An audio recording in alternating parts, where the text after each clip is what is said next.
Hi, I'm Geoffrey. Welcome back to Nightfalls. Come, settle in for tonight's calming meditation and soothing bedtime story. As always, don't worry if you fall asleep before the end. You can drift off whenever you're ready. In tonight's story, we'll hear how two strangers meet whilst waiting to board a luxury cruise ship. There's an instant attraction, and it's not long before their friendship turns to love. Come, warm your hands by the fireside and let this evening's story warm your heart. Love always seems to strike when you least expect it.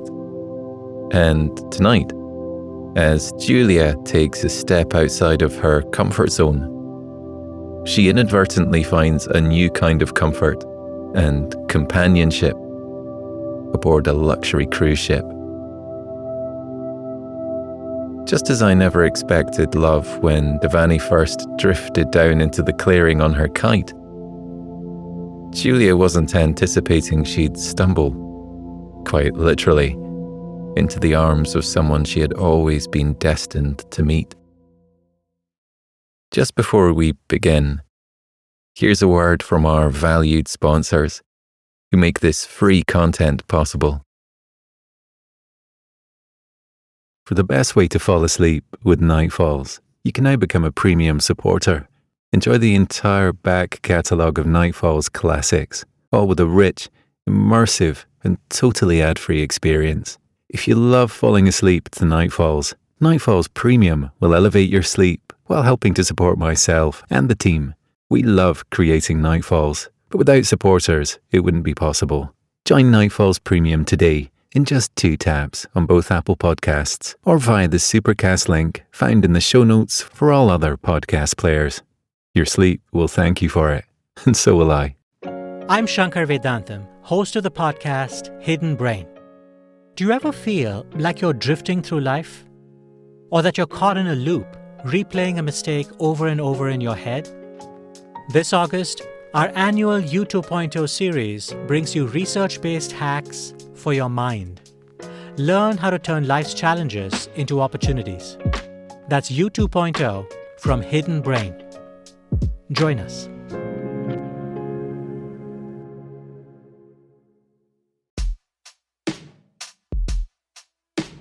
In sharing poems, we take a moment to pause and acknowledge the world's magnitude and how poets illuminate that mystery. The Slowdown Podcast is your guide on the pathways to feel and understand our common journey through poetry. I'm Major Jackson, the newest host of the Slowdown Podcast, and I invite you to join me for a hand-picked poem and a moment of reflection every weekday. You can listen to The Slowdown now, wherever you get your podcasts.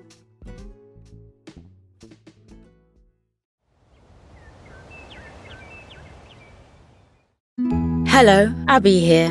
If you've got children and find bedtime's a struggle, I'd like to tell you about Coco Sleep, a children's story podcast designed to make bedtime a dream. Coco Sleep turns a chaotic bedtime into cozy bonding time. The stories are delivered in a pace that gently slows.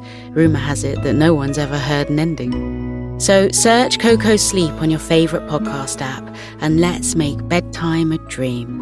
That's KOKO Sleep, and I'll see you there. I thought perhaps it might be wise to take some time to slow down and relax before I tell you this evening's story.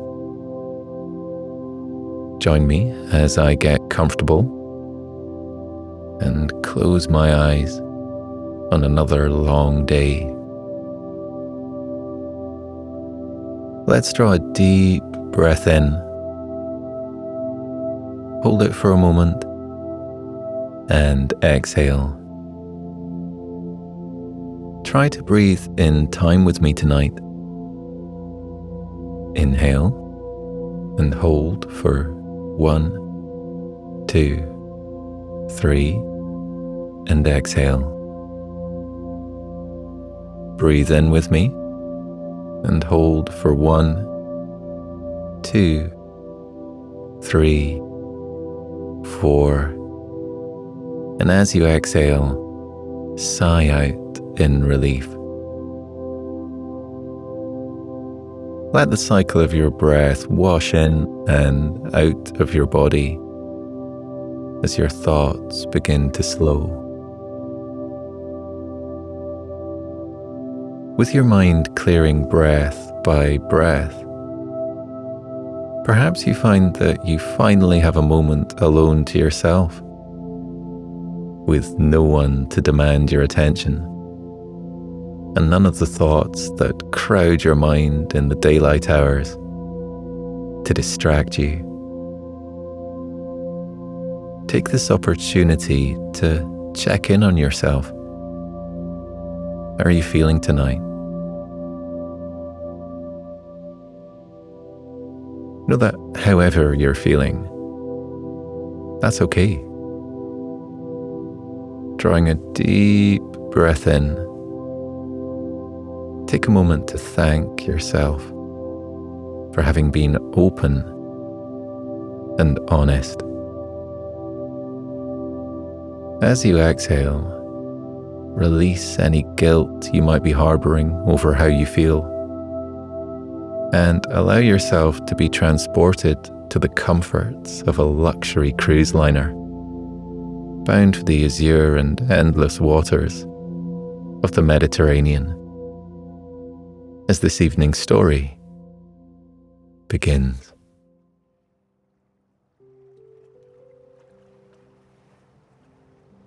Julia wasn't sure this was a good idea. It was so out of her comfort zone. But wasn't that the point? According to her son, Jake, anyway. He often said a person should strive to move beyond their comfort zone, because that's where the fun was. It was something he would say right before he would set off on one of his adventures again. And she had to admit, Jake did have the most amazing adventures. But he was young and full of energy.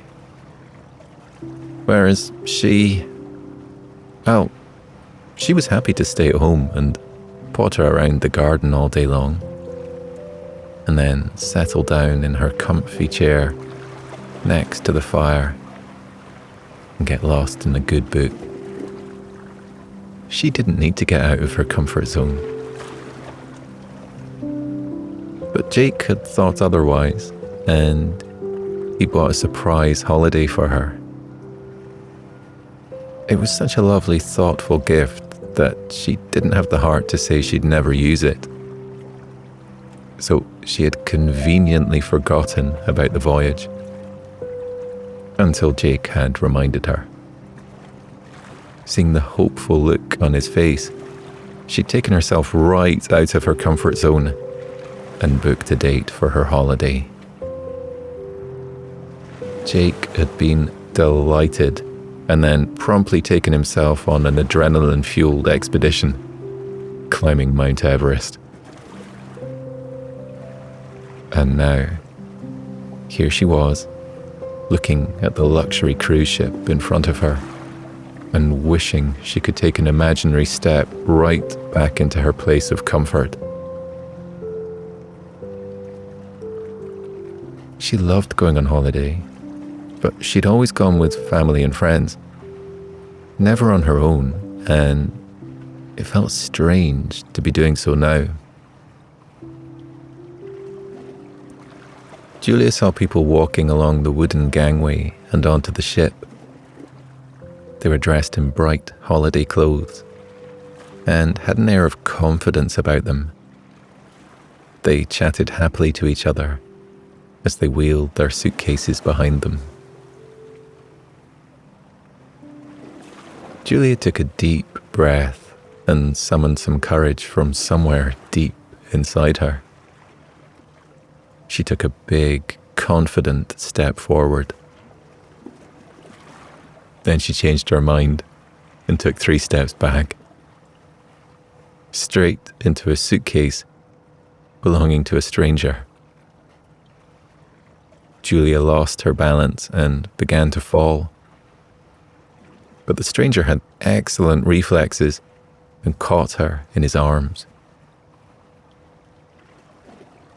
Julia gazed up into the dark blue eyes of the man who had caught her.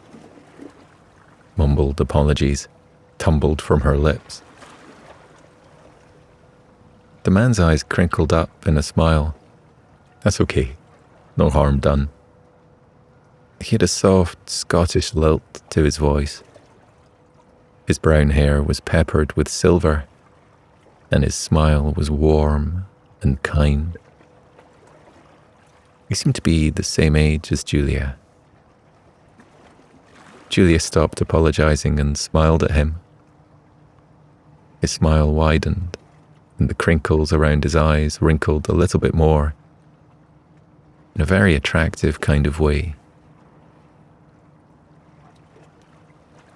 Julia suddenly became aware he was still holding her in his strong arms, and extracted herself. "I'm so very sorry about that," she said. "I don't normally walk backwards. Well, I have walked backwards before, of course, but it's not something I do every day. I did it a lot when I was a child because I thought it would make time go rewind. But it doesn't, of course. Why would it?" She pressed her lips together to stop any further nonsense coming from her. The man was very handsome, and coupled with her embarrassment about falling into his arms, she found herself somewhat unsettled and unable to talk sense. The man continued to smile at her. He said, "May I ask why you were walking backwards? Were you having another go at rewinding time?" Julia laughed. "I suppose I was running away. My son booked a holiday for me, which was very kind of him, but I don't think I can go on holiday by myself. I'm not used to it. Everyone seems to be in couples. I'm not. I'm traveling alone." The man looked towards the cruise ship. Many people appear to be on their own. He looked back at Julia and smiled again. "My daughter bought this holiday for me. She said I had to get out of my comfort zone and try something new." Julia laughed. "I was told the same thing too. And also that fun lies on the other side of your comfort zone." "Do they actually know that? Has it been scientifically proven?" The man laughed again. It was a nice laugh, Julia thought. The heartwarming kind of laughter that's shared between good friends. The man looked at the ship again and said, "I'm tempted to run away too. But a cruise around the Mediterranean does sound fun. There are some cities on the itinerary that I'd love to see, and it was kind of our respective children to buy us such thoughtful gifts." He turned his attention back to Julia. "What do you say? Shall we step out of our comfort zones and see if fun really does lie on the other side of it? I'm Alistair, by the way." "I'm Julia." She looked again at the ship and thought about the cities it would be calling at. Paris, Barcelona, and Venice, to name a few. It did sound fun. "Yes, let's do this," she said to Alistair. She stepped to one side, smiled, and said, "After you." Alistair grinned. If we're going together. Julia took a firm grip of her suitcase and then walked side by side with Alistair as they boarded the luxury cruise ship. The reception area was decorated in soothing shades of blue light and pale gold, colours that reflected the calming nature of the ocean waves and the golden sands. A relaxing scent of roses and freesias perfumed the air, and a gentle hum of happy chatter came from the guests as they walked along the carpeted corridors. Small crystal chandeliers hung from the ornately textured ceilings. Gold-edged furniture twinkled in the rays of sunlight, cascaded through the windows. Thickly upholstered sofas lined the edges of the room, inviting a person to sit and rest for a while.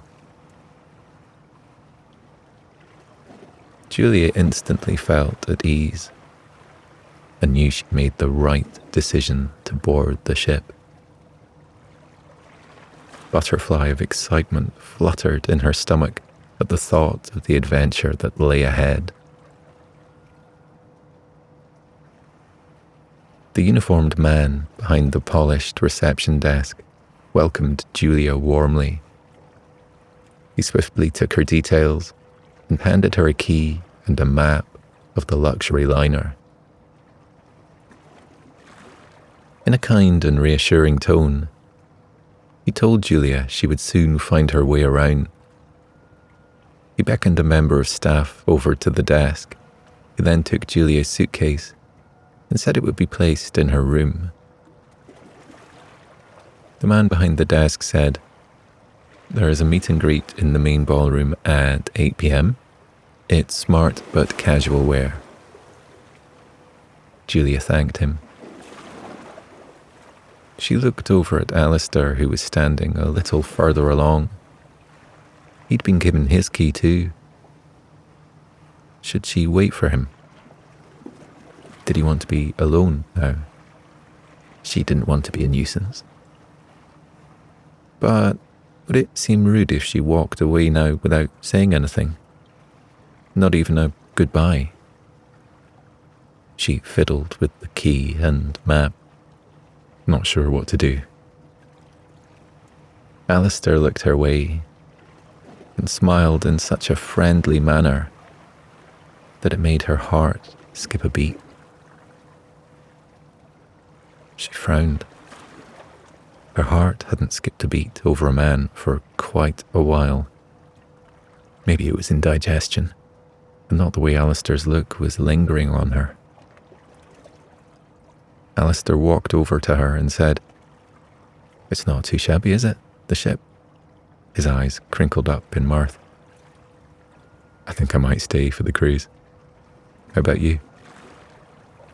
Julia shrugged nonchalantly.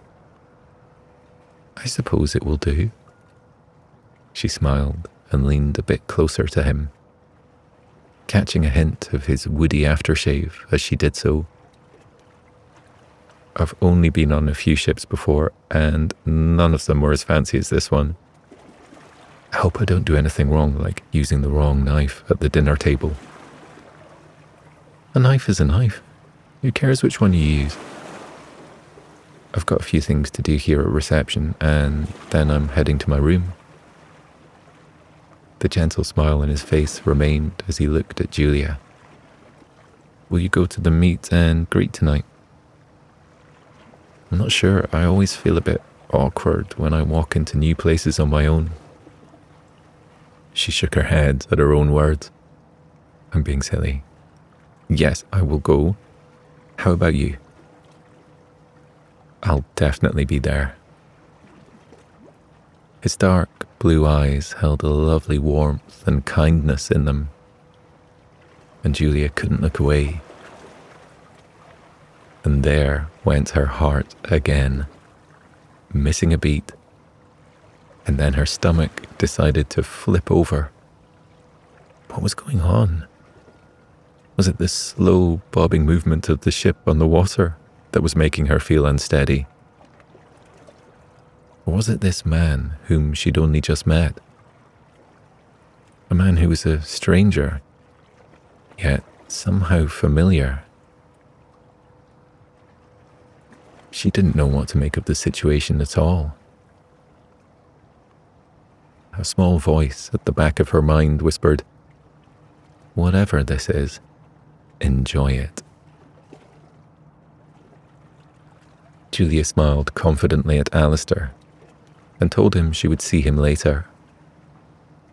She walked away and found herself doing an involuntary sashay as she went along the corridor. She smiled to herself. She wasn't sure what was happening to her, but she quite liked it. She soon arrived at her room. She opened the door and stepped inside. Her breath caught in her throat at the beauty of it. Its relaxing shades of pale blue and delicate gold were so reminiscent of the sea. Julia felt like she'd entered a magical world that had risen from the waves. A large bed was on one side of the room. A thick duvet and plump pillows silently promised a restful slumber. Fresh flowers were placed by the side of the bed, and their relaxing aroma drifted gently towards Julia. A comfy-looking sofa was near the window, and in front of it was a low table where a bottle of champagne rested in a silver bucket, half full of ice. Crystal-cut glasses lay waiting next to the bucket. But it was the floor-to-ceiling glass doors that caught her attention.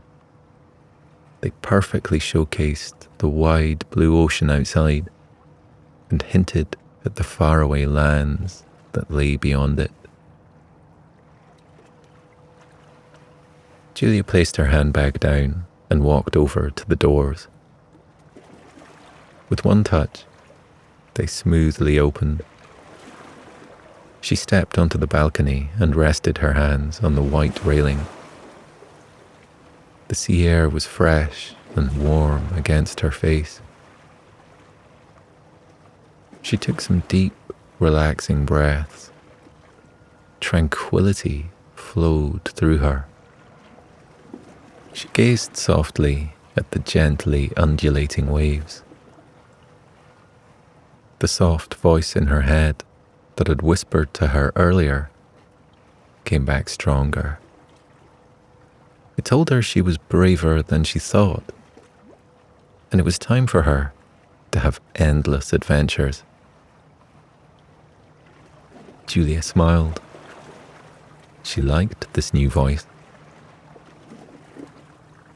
She glanced over her shoulder at the champagne bucket. The ship hadn't set sail yet, but feeling somewhat reckless, Julia walked back into her room and opened the champagne. She poured herself a glass of the sparkling liquid and then settled herself on one of the soft chairs on the balcony. She took a photo of the view in front of her and sent it to her son, thanking him for his lovely gift. She hoped that he would somehow get her message, despite being halfway up Mount Everest. Julia leaned back in her chair, sipped her cold drink, and basked in the beauty of her surroundings. Her cares were carried away on the balmy ocean breeze. She sighed happily. The patio doors in the room next to her were opened, and someone stepped out onto their balcony. It was Alistair. He didn't notice Julia because his attention was on the magnificent view in front of him. He rested his hands on the railing, smiled to himself, and then took some deep, relaxing breaths, just as Julia had done. Julia stayed silent, not wanting to interrupt him. He looked so happy and relaxed. Alistair chuckled and shook his head as though having thoughts he didn't quite agree with. Maybe the quiet voice in his head was telling him to start having endless adventures too. As though sensing another's presence, Alistair turned his head and looked at Julia. His face lit up, as though seeing a cherished friend. "Hello again." "Hello?" A slight blush came to Julia's face. "You caught me drinking champagne in the middle of the afternoon." "Champagne? What an excellent idea. It's not something I normally do or have ever done before, except at a wedding." Julia put her glass down, as if the champagne had cast a spell on her. A spell she'd been unable to resist. But then a spark of bravery alighted in her. "Alistair, would you like a glass?" "I would love a glass, thank you. But I don't want to disturb you." "You're not disturbing me at all." Julia returned to her room, poured a glass of the sparkling fizz for Alistair, and then handed it over to him. She picked up her drink and held it out. They clinked their glasses together with a cheers. "Here's to adventures," Julia said. "And new friends." Alistair smiled at her, his eyes doing that lovely crinkling up thing again. Instinctively, they moved their chairs closer to the low glass panel that separated their balconies and sat down near each other. They began to chat and discovered they had a lot in common. Their talk was easy and free-flowing. They never ran out of things to say, and they laughed constantly. Julia felt so at ease with him. The ship set sail, but neither of them noticed, because they were caught up in the delightful conversations they were having with each other. It was only when the sky began to darken that Julia checked the time. "Oh, it's nearly 8 o'clock, she said. "Really? This afternoon has flown by." Julia reminded him of the meet and greet and asked if he still wanted to go. Alistair didn't reply for a moment. Then he let out a little sigh and said, "I suppose we should go. We can't stay here chatting all night." Julia very much wanted to stay there chatting all night, but agreed they should go to the event. She stood up and looked down at her outfit. "I'll have to get changed first. Shall I meet you there?" Alistair said, "You look absolutely perfect as you are. I don't mind waiting for you, and then we can go together." "How long will you be? 5 minutes?" Julia's eyes widened in surprise. 5 minutes? She couldn't tell if he was being serious or not. 5 minutes wasn't even long enough to decide which outfit she was going to wear. She told him she'd be a bit longer than that, and she'd meet him later. They said goodbye and returned to their rooms. Julie had a quick shower before getting dressed in one of her new outfits and applying her makeup. An impressive 30 minutes later, she left her room and headed towards the ballroom. When she got there, she saw people were already mingling and chatting with each other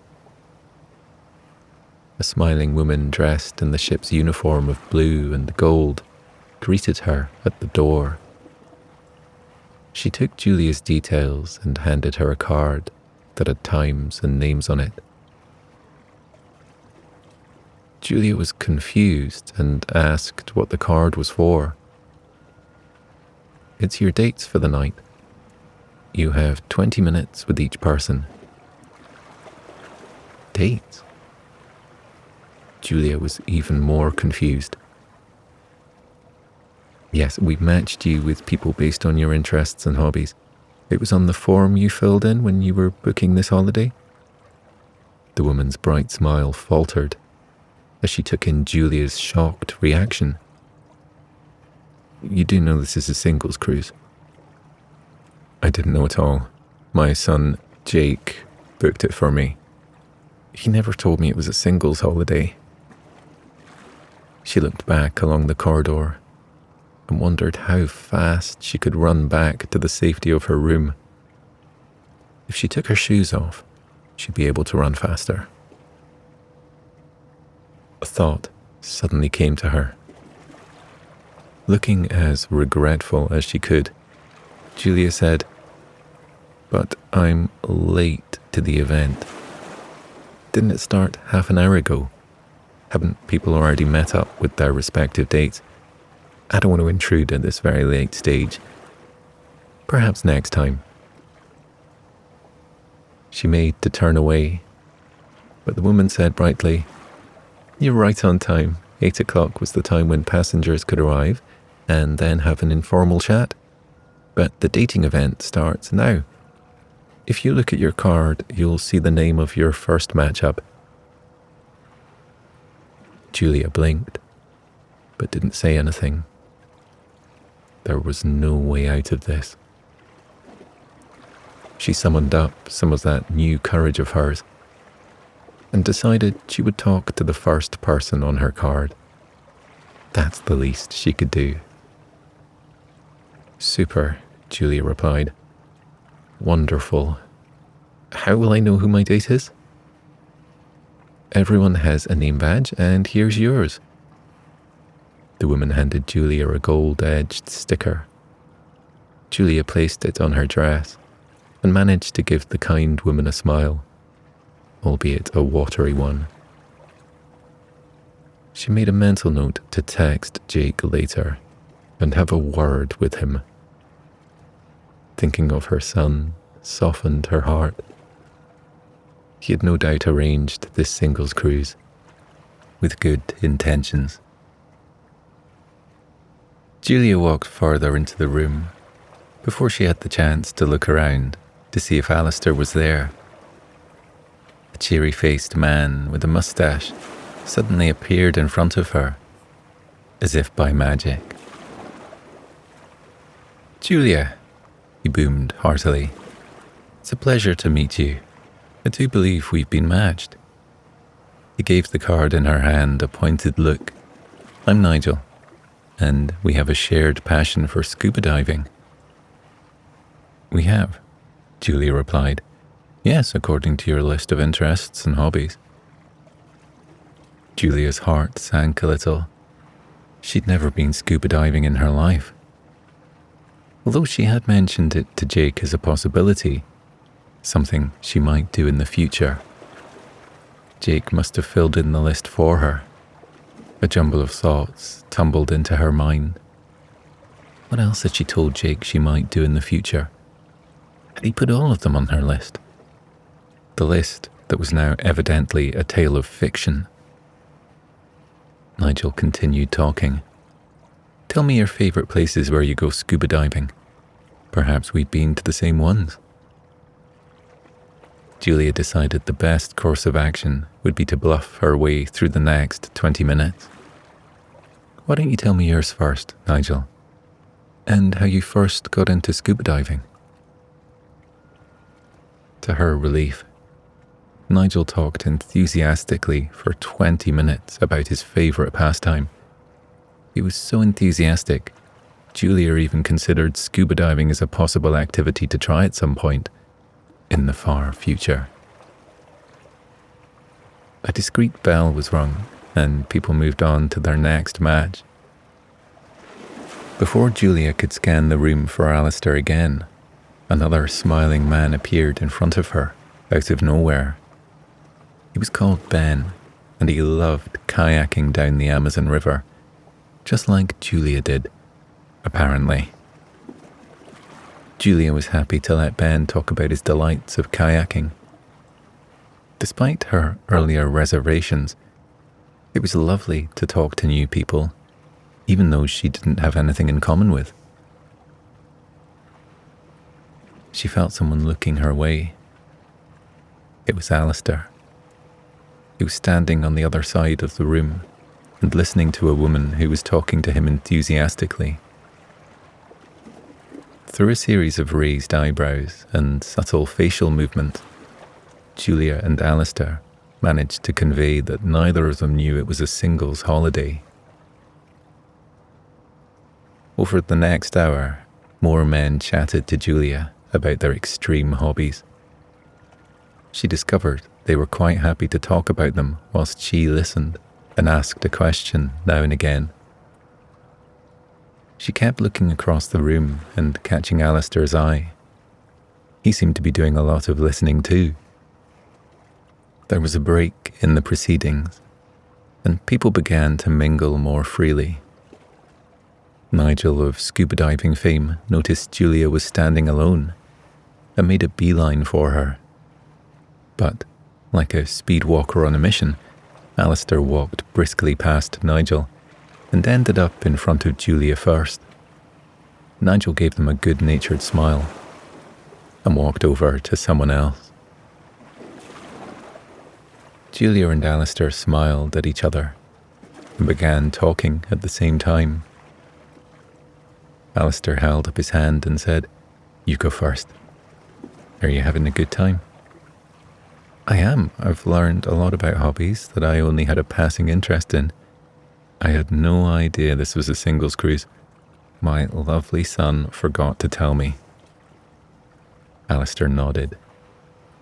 "That's a coincidence, because my daughter forgot to tell me too. I sent her a text, but funnily enough, she read it but didn't reply, which isn't like her at all." Feeling a bit nervous, Julia asked, "Do you mind that it's a singles cruise?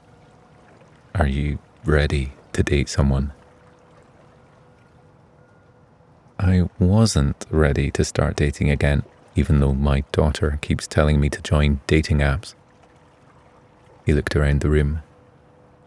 "I suppose this is a good way to meet someone, though, because you get a holiday at the same time." Julia cleared her throat.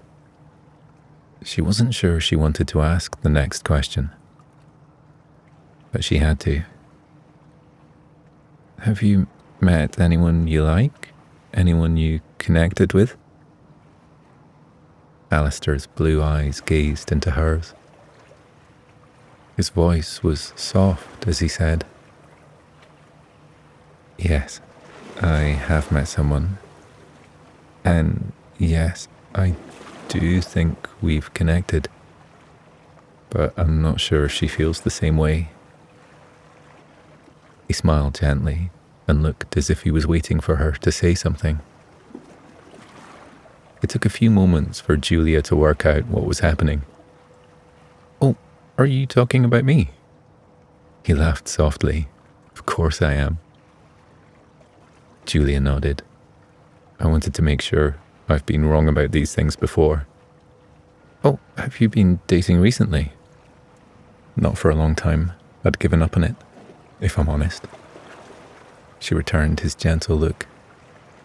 "I do feel the same about you. I think there is a connection between us," she grinned. "But I think we should spend some more time together just to make sure. I don't want to waste my time, not with all these eligible chaps on my list." She held up her card. A concerned look alighted on Alistair's face. "Are you being serious?" "No, of course not. It's just that I've been wrong about these things before." Julia took a pen from her bag and crossed out the 3 names that remained on her card.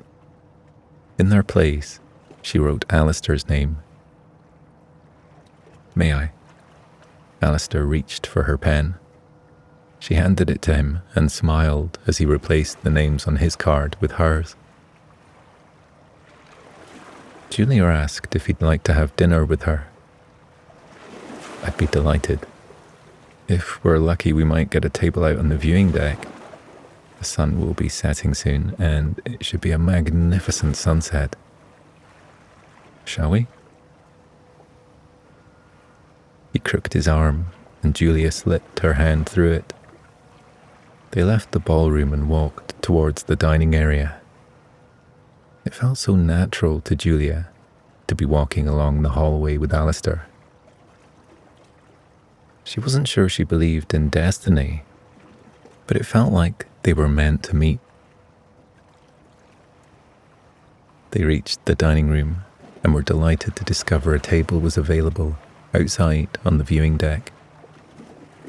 The waiter told them it was the best table out there. He gave them a couple of blankets in case the air turned cooler later on. Julia and Alistair walked out onto the viewing deck. The sun was dipping below the horizon. The sky was edged in delicate shades of pink and orange. A few stars had appeared and were shining brightly. The couple sat at a cloth-covered table and gazed out to sea. The setting sun cast its last rays of light dancing over the waves.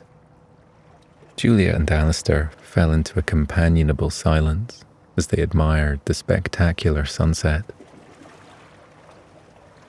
Once their food was ordered, the couple began to talk about their evening and the people they had talked to. Their talk then turned to other matters, and once again, they found themselves conversing about all manner of things. The time flew by. The food was delicious, and the company delightful. The moon appeared, and more stars twinkled into view. Julia was certain she'd never seen so many stars before. When the air turned a little cooler, Alistair thoughtfully wrapped a warm blanket around Julia's shoulders. Their meal was over all too soon, and they both struggled to hide their yawns.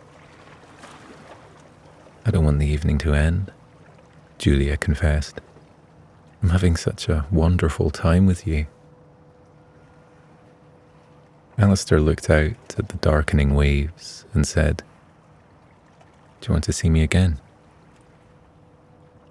The slight worry in his voice touched Julia's heart.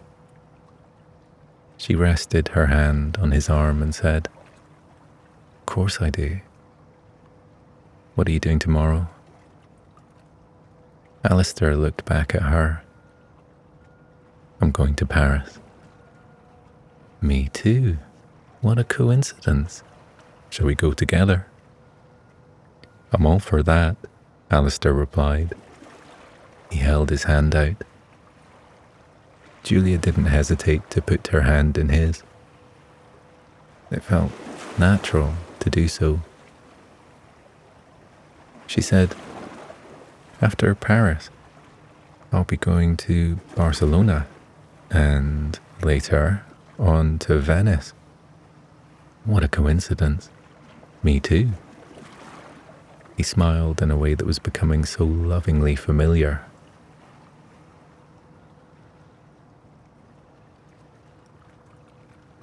Still holding hands, the couple walked back to their respective rooms. Julia kissed Alistair on the cheek and said she'd see him tomorrow. A short while later, Julia snuggled down in her bed and smiled happily. A whole new adventure was waiting for her.